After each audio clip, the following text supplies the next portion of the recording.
Stories of an Aircraft Builder. At the beginning of the 2000s, Tom Krink published a wonderful little magazine in Schorndorf. He called it ARNOLD, Magazin for Schorndorf and the surrounding area. The magazine was very popular at the time, but no longer exists today. As a native of Schorndorf, which is Daimler's birthplace, where Ernst Heinkel also went to school, my small company based there was also worth a report to him. The report is beautifully written, even if it smolders a little in places. Tom and I had a friendly relationship and of course discussed the points in advance, but these little forepasses slipped through anyway.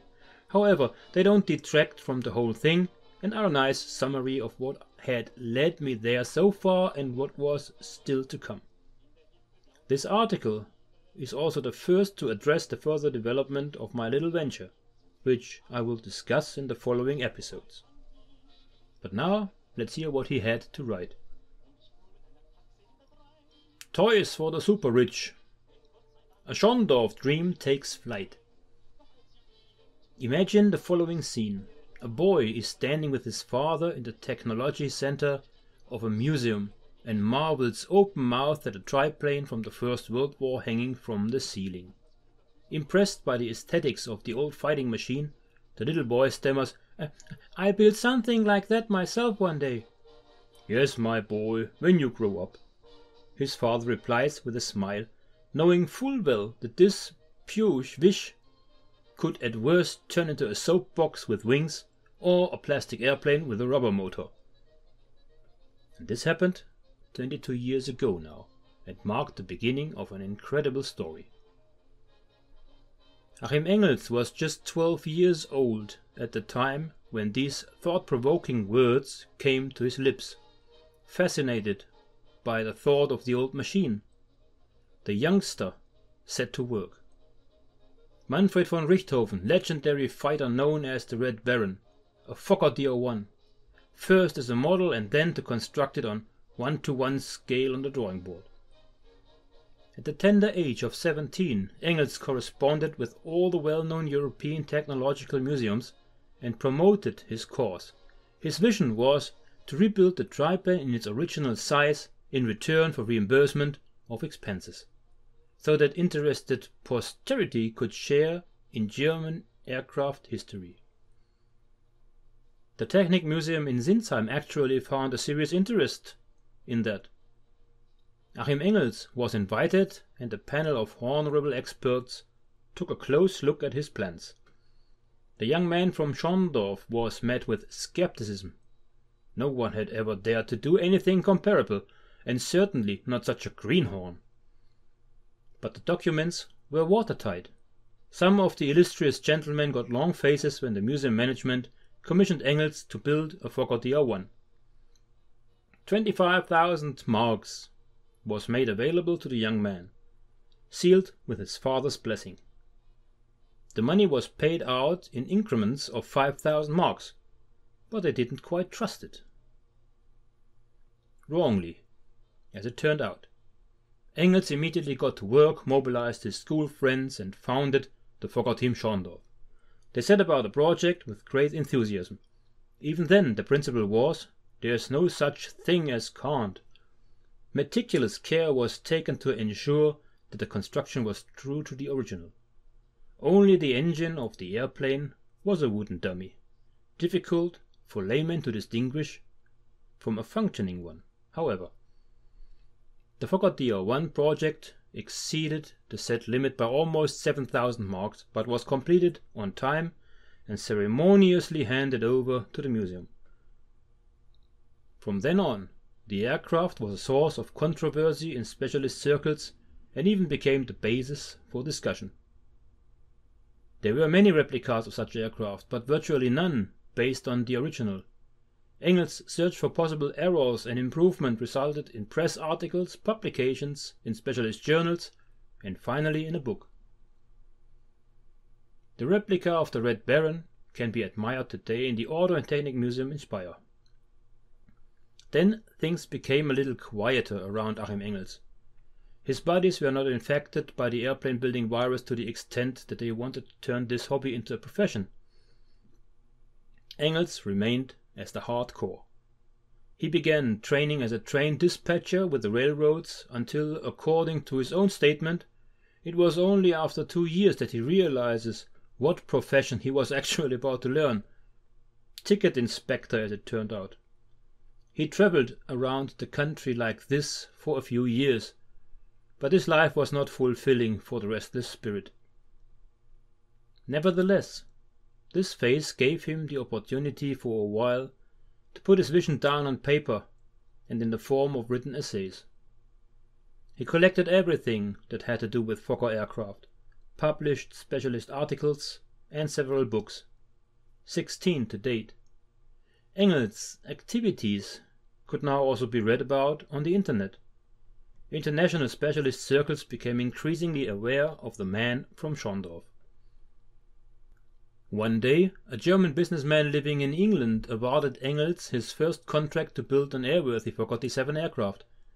Engels saw himself one step closer to his dream of devoting himself exclusively to aircraft construction, resigned from his job and rekindled the fire that had been burning in him on a low flame for some time. A small workshop was rented in the suburbs of Schorndorf, and the fairy tale-like story of Achim Engels continued. Incidentally, the client obtained the engine for this airplane from the stock of Schorndorf aviation pioneer Paul Strehle. Engels relied exclusively on original documents and old craftsmanship techniques. Tires were rebuilt according to original instructions from 1918, as were all other parts.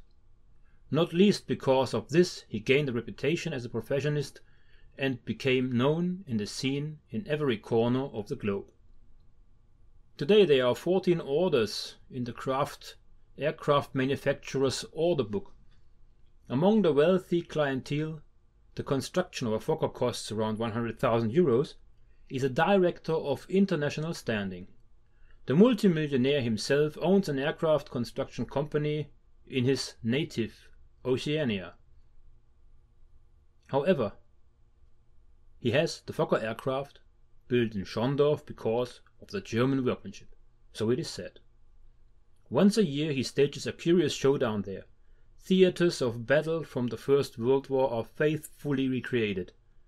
Extras dressed as soldiers fight each other with blank cartridges between the backdrops of bombed-out houses, while World War I machines from the Schorndorf smithy attack from the air. A museum that can present the entire production range of the Fokker brand is a big dream that still lies dormant in Achim Engels' mind. The idea is based on a very special concept. A piece of German aviation history and the cultural development of the workers and employees at what was once Germany's most famous aircraft factory, the Fokker Flugzeugwerke Schwerin, is to be revived and brought closer to posterity. But by no means in a conventional way. It is intended to be a hands-on museum where visitors can join in and live the experience.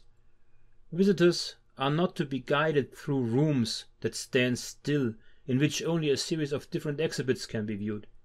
Although there will also be regular visitor traffic, of course, guests who are able to do so will be given the opportunity to actively participate in the subject matter presented under expert guidance and training. In this way, the visitors themselves become part of the exhibition and will ensure that the exhibits are constantly expanded. And that's not all. According to Engels' vision, the whole thing should be based on the architectural foundation of the original Fokker factory at Schwerin.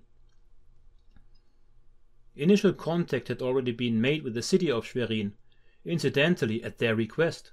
However, although a complex concept was presented, implementation failed. A man like Achim Engels is not throwing in the towel because of this. At the end of the day, it doesn't really matter whether the museum is built in Germany, on European soil, or elsewhere in the world, says Engels, looking optimistically to the future.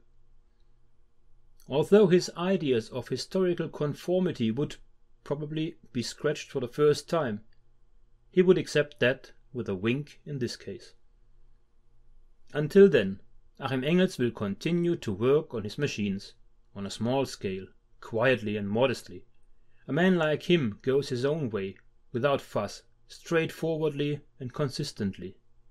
He can be trusted to do anything. His path has taken him this far and will continue to do so. His wife Alexandra and his two sons, Sven and Yannick, also give him plenty of support. Without my family, none of this would be possible. Incidentally, he has documented his work to date. You can follow his work in detail in no-budget films that he made himself. They are shot in the style of old silent films and provide information about the traditional craft methods of early aircraft construction. This is where another of the Schorndorf individualist's life mottos comes to the fore. It's not enough for me to just build airplanes. I want to find ways to show people how it's done. You may find out more on his website at www.fokker-team-schorndorf.de.